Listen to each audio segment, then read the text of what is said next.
Welcome back to Piers Morgan Uncensored. We're now an interview with a giant of world sport, an even bigger giant of world politics. Imran Khan was one of the finest cricketers on the planet. Over 10 years as captain of Pakistan, he became the nation's hero, and then later, sensationally, its prime minister. But he was deposed after losing an acrimonious confidence vote in April. So I began by asking for his verdict on the British Prime Minister, who, of course, has just about survived his. I keep telling our people in Pakistan that this would not even have made news here. You know, in time of COVID-19, Prime Minister having a drinks get-together after work would not even have made news here. Because we also, unlike the rest of the world, we also had to cope with COVID-19 and all the restrictions. So, you know, here people can't understand what's going on, but I understand, and in one way, this is one thing which I feel that the reason why British parliamentary system works, whereas apart from non-Anglo-Saxon countries, it doesn't work because of the very high level of moral standards you expect from your leadership. Unfortunately, it doesn't work in other countries where they do not have the level of moral standards that you expect from your parliamentarians. Right. I mean, I think the issue here really is not about partying.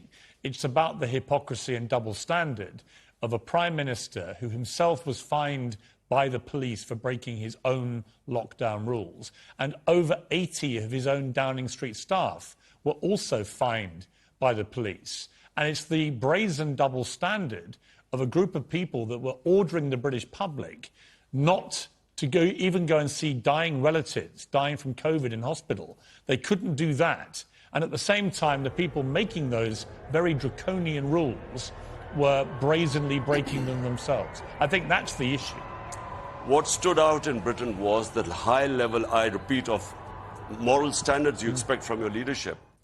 In Pakistan, you know, the vote of no confidence against me, which took place, the whole country knew that the going rate to buy my parliamentarians was $1 million.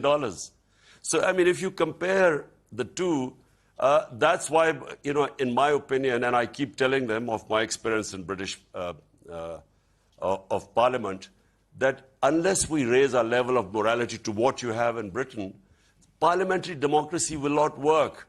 If all it takes is to buy 20 of your members of Parliament to switch sides and a government falls, in fact, the whole concept of democracy or parliamentary democracy then gets challenged.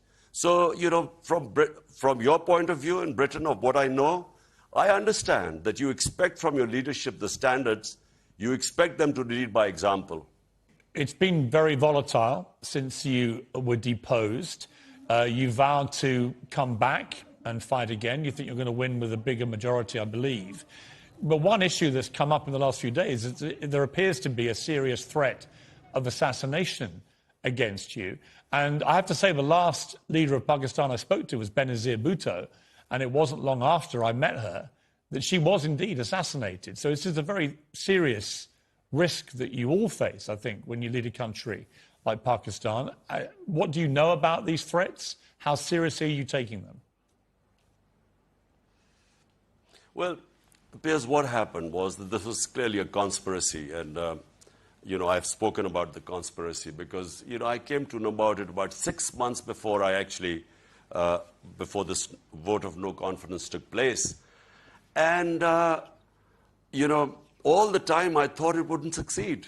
You know, for some reason I thought that it's not possible that, you know, the conspiracy was to replace me by the guys who for 30 years had been in power, the two families, and there were massive corruption cases against them.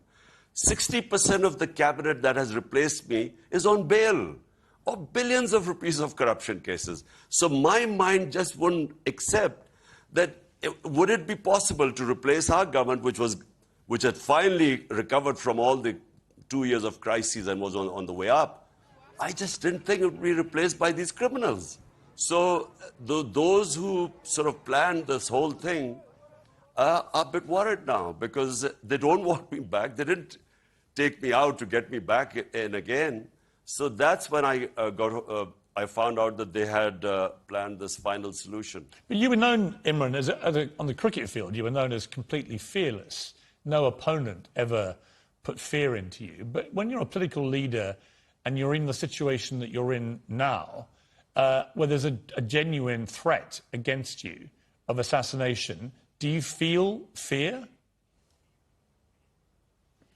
No, you know, Piers, when I entered politics, I actually had conquered my fear of dying. Otherwise, I would not have entered politics, because I came in to stand up against the entire status quo. I came to fight corruption. Today, the entire political spectrum, 16 parties on one side and I'm on the other side. And because this was the status quo, which is 60 years of our last 62 years, half has been ruled by military and half by these two families. So I came to fight these two families. And this is really what I've done. And they have made so much money out of this that they obviously, clearly someone like me is a threat. And that's why this foreign-backed conspiracy involving local players took place. Now, I know that they would try to... My life has had various threats over a period of time. But this time, I found out about this conspiracy, so I went public. The reason, I have no fear of dying, but it was important to let those guys who were planning, to let them know that I know. Right. It was actually, in a way, a form of protection. Well, on says the next Imran Khan on meeting with Vladimir Putin just hours after Russia invaded Ukraine. Does he now regret doing that? I promise you, I had no idea. I do not believe what Putin has done of trying to find a military solution in Ukraine. If I were advising President Putin, I would not have gone there.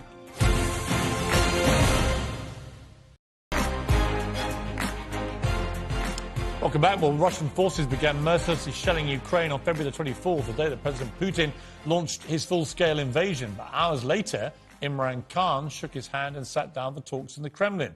How does he justify that? Does he now regret it? I promise you, I had no idea. I arrived the night before. I was only there for one night. Next morning when I wake up, I discover that this Ukraine adventure had started. Now, it was, we discussed amongst ourselves. We realized that there was very poor timing. But at the same time, we realized that it was extremely important for the 220 million people of Pakistan that we actually get these. I mean, I understand that. I understand. I completely understand that you didn't know before you made the trip. I guess the criticism, which may be legitimate, is that once you knew what he'd done, to then stay there and still go through with the meetings that you had planned, sent the world a message that you were not that upset by what he was doing in Ukraine. Countries like us, you know, who have huge populations, and we have, 100 million people who are vulnerable right now.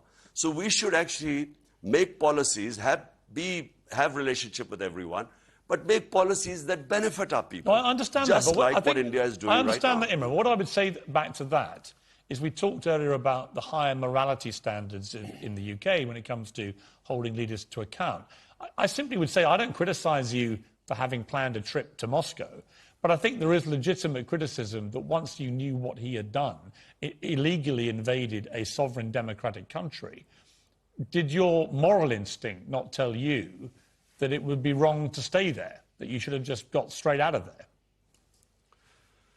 Piers, I am against all military operations. I marched with those 2 million people in London against Iraq war. I constantly was against the Afghanistan war, that there was no military solution. I do not believe what Putin has done of trying to find a military solution in Ukraine. I always believe these are miscalculations. They cause a lot of hardship. And I did give a statement when I was in Moscow that military actions are not a solution. Unfortunately, we were left at the time was either we then, and by the way, the meeting was more or less an hour before, when we discovered that they had invaded Ukraine. It was a question of 1 hour in between to decide whether we abandon the trip or have the meeting with Putin. And so eventually we decided that, look, at this stage, we will fall between two stools. with Russia, we will break all relationship, leaving at this juncture. And at the same time, you know, is it going to make any difference if Pakistan decides to sort of condemn Russian invasion by leaving there? Imran, are you in a position now to see what Putin has done in Ukraine and emphatically, publicly denounce it? Any conflict, and especially where you go and any conflict creates bloodshed. But, you know, just like in Iraq, in Afghanistan, God knows how many people died there. And similarly in Ukraine, going into Ukraine, the sort of what we are seeing right now, I'm sure that if President Putin realized what was happening right now, he wouldn't have started this. But do you personally condemn the war in Ukraine now, knowing what you've seen in the last 3 months? Piers, let me just say one thing. I am basically against all operations. So if you want to ask me a question, do I condemn what is happening in what happened in Iraq? I thought it was wrong, and I would condemn that. Afghanistan, U.S. going in and then staying. Okay, once they got decimated Al-Qaeda in the first year, what was the purpose of staying there for the next 19 years? So it was a useless war. And yes, if I would advising President Putin, I would not have gone there. And yes, a war that creates bloodshed, and which it is, and collateral damage and civilians, yes. Let me ask you about Afghanistan, because from the moment the Americans led the rather dramatic and chaotic, and many think disastrous, overnight pullout from Afghanistan of its forces, it seems the Taliban have basically wrestled back control of the country at record speed and are now going back to running the country how the Taliban did before, notably with severe oppression of women in Afghanistan. What is your view of that? Because you've been broadly supportive, I think, of the Taliban being able to run the country again, but are you supportive of the way they treat women there? Let the people of Afghanistan decide which way they will go. They're strong people. Afghan women are strong. In my opinion, given a chance, you will see them asserting their rights. But the last thing we should do is try to interfere in people with the Afghan government. They're very proud people.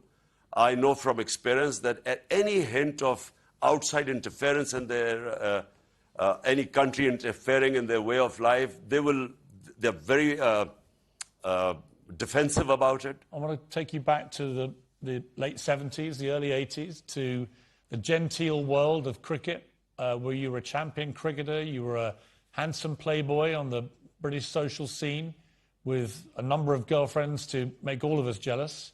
Life was a lot easier for you then, a lot more fun, a lot more carefree. You've become a very powerful, very divisive in some ways, political figure now in Pakistan. Do you ever have any regrets? Do you ever wish you hadn't gone down the political path? For me, life is not about... I feel that, people who find the easy way of life for me, a purposeless existence means nothing to me. I have everything I've ever wanted in life. So for me, the challenge is to actually go back, make Pakistan a welfare state, and rule of law. Critical thing is, what you're seeing in Britain is basically rule of law, which is one thing I learned most of all when I went to England as an 18-year-old. Imran Khan, it's great to talk to you again. It's been, nearly 50 years since I last talked to you. Last time I was steaming in at you in the nets at Hove County Cricket Ground. So it's great to catch up with you again, and I wish you all the very best. Thank you very much. My pleasure. Extraordinary